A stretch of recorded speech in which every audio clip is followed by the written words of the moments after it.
Some rounds are so advanced, so specialized, and so unique that they've been limited or controlled for civilian use altogether. These aren't your typical hunting calibers. They're the kind of high-performance ammunition originally developed for professional or defense use that most hunters in America can only dream of firing. In this video, we're counting down the 5 highly restricted hunting calibers most civilians can't use. From long-range performers to high-velocity powerhouses, these are cartridges that push ballistic engineering to the limit, but remain off-limits to the average shooter. Let's take a closer look at the rounds too advanced for the hunting range. Number 5. 338 Norma Magnum. In the shadowed ridges of Colorado's San Juan Mountains, guide Tom Riley once lived for the report of his 338 Norma Magnum, a beast born from precision in the early 2000s, launching 300-grain Sierra Match Kings at 2,960 feet per second with a ballistic coefficient that laughed at wind and drop over 1,500 yards. Tom recalled that golden October 20 years back, glassing a massive bull elk through his scope as the rifle's flat arc hit the target cleanly from across a canyon. The trophy's antlers, now a mantle legend that drew wide-eyed clients from Texas. But age crept in like morning fog, and the recoil a heavy 30-foot-pound force left his collarbone throbbing after every trigger pull, turning multi-day hunts into gritted teeth ordeals. Last fall, a young outfitter named Lena, with her featherweight 6.5 PRC rig, matched his shots shot for shot on mule deer, her setup half the weight at 8 pounds, 0 shoulder punishment, and ammo that didn't bankrupt the budget at $5 a pop versus the Norma's $10 greed. Over campfire beans, Tom shared tales of buddies sidelined by shoulder strain, their magnums shelved for calibers that let you hike steeper trails without the burden. "It's like driving a semi to the corner store," he'd chuckle, packing up his gear for the last time that season.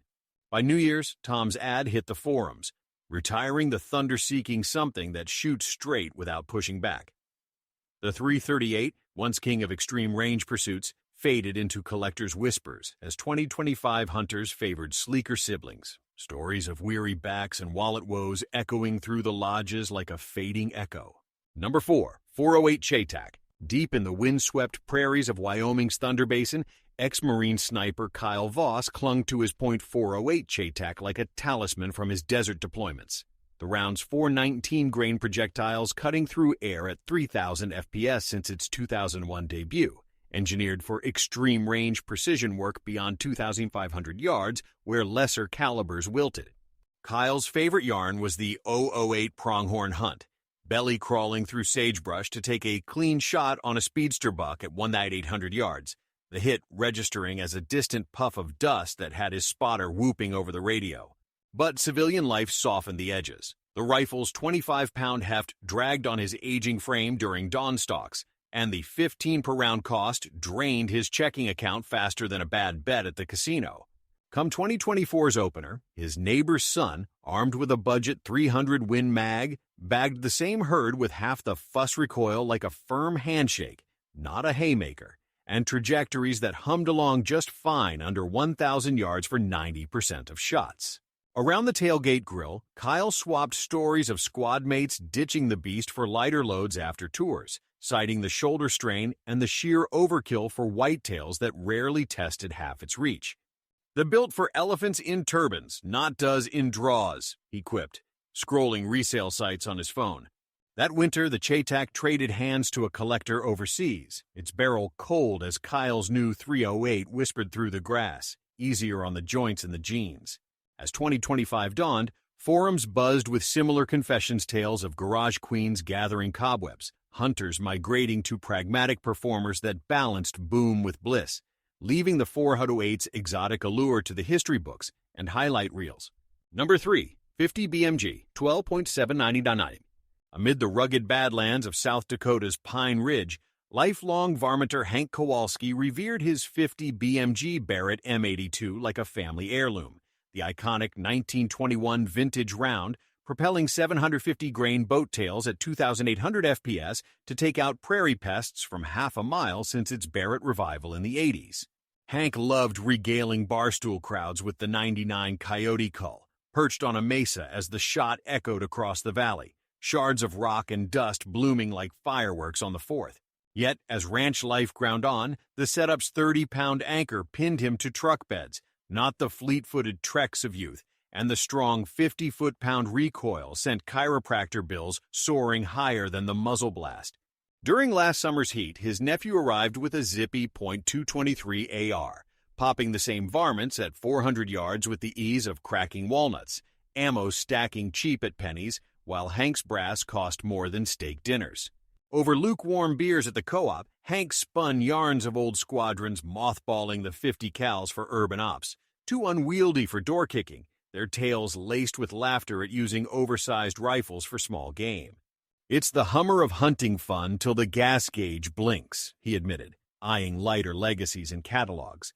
By Frost's nip, the Barrett headed to auction, fetching bids from tactical enthusiasts as Hank's new Bolty sang softer songs across the plains. In 2025's leaner pursuits, such epics multiplied whispers of bench rest relics and bench warmers, shooters swapping sledgehammers for scalpels in a symphony of sensible selections, the 50s legacy preserved as a classic. Number 2, 2102 meters, 21 10-meter rounds. On the vast frost-kissed steppes of Montana's Blackfeet Reservation, eccentric tinkerer Elias Blackfeather had built his 20-AX 102mm Vulcan round into an oversized experimental setup back in the 90s. The high-velocity 20mm projectiles variants, like the 110mm APDS rocketing at 3,300 FPS from aircraft armaments since WD-2, now adapted for ultimate bear defense with extremely high-impact capability. Elias thrilled at lodge firesides with the 05 Grizzly standoff, the deafening barrage stopping a charging bear in its tracks at 200 yards, locals dubbing him the Thunder Whisperer for tales that grew taller with each retelling. But practicality clawed back. The rig's cannon-like 50-pound mass required a team to hump into backcountry, and the bright muzzle flash risked prairie fires hotter than a politician's promise.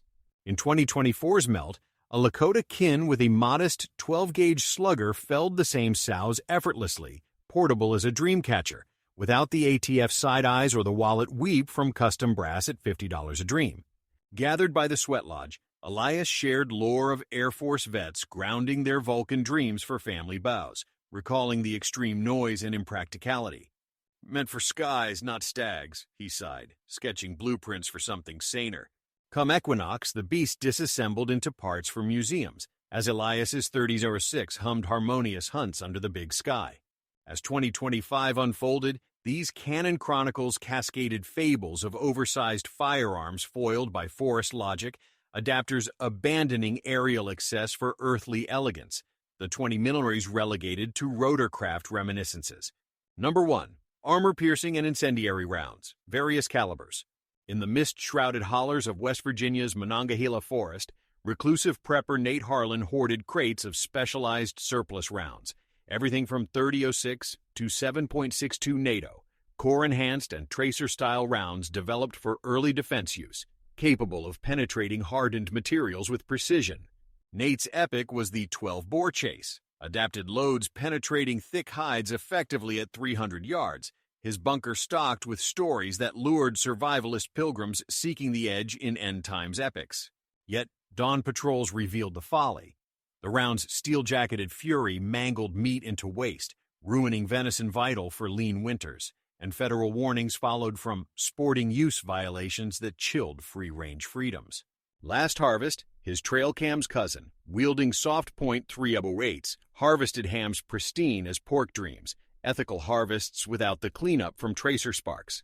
Around the wood stove, Nate unfurled fables of GI uncles dumping depot duds for dove loads, scarred by surplus scandals and regrets. Combat tools don't belong in the field, he conceded, cataloging cast-offs online. By thaw, the crates consigned to scrap artisans, Nate's realm reborn with round-nose reliability that respected the ridge's rhythm.